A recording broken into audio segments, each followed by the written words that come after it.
திருவண்ணாமலையில் ஏற்றப்படும் கார்த்திகை தீபத்தை நேரில் பார்ப்பவர்களின் 21 தலைமுறைக்கு முக்தி கிடைக்கும் என்று கூறப்படுகிறது. திருவண்ணாமலை தீபத்தன்று மலையை பார்த்து நம சிவாய சொன்னால் அந்த மந்திரத்தை 3 கோடி தடவை உச்சரித்த புண்ணியம் கிடைக்குமாம். திருவண்ணாமலையில் கார்த்திகை தீபம் ஏற்றப்பட்ட பிறகு அதை பார்த்து வணங்கியபடி கிரிவலம் வந்தால் அந்த ஜோதியின் கதிர்கள் நம் உடம்பில் பட்டு ஆன்மீக சக்தி அதிகரிக்கும் என்பது ஐதீகம்.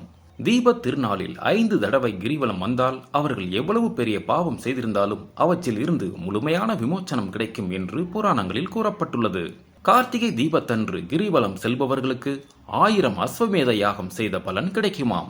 கார்த்திகை தீபத்திற்கு 3வது நாள் மலையை பஞ்சமூர்த்திகளும் வலம் வருவது மிக சிறப்பாக நடைபெறும். திருவண்ணாமலை கார்த்திகை தீபத்தை காண சித்தர்கள் வருவார்கள் என்பது நம்பிக்கை. அப்படி வரும் சித்தர்கள் மலை உச்சியில் தீபம் ஏற்றும் கொப்பரை நெய்யில் சக்தி வாய்ந்த மூலிகை தைலங்களை சேர்த்து விடுவதாக சொல்கிறார்கள். இதனால் தீபத்தில் இருந்து வெளிப்படும் புகை தீய சக்திகளை அளிப்பதாக கருதப்படுகிறது. திருவண்ணாமலை கார்த்திகை தீபத்திற்கு சர்வாலய தீபம், கார்த்திகை விளக்கீடு, ஞான தீபம், சிவஜோதி, பரஞ்சுடர் என்றும் பெயர்கள் உண்டு. கார்த்திகை தீபம் தினத்தன்று சிவலிங்கம் முன்பு நெய் தீபம் ஏற்றி வழிபாடு செய்தால் அவர்களது வாழ்க்கை பிரகாசமாக இருக்கும் என்பது நம்பிக்கை.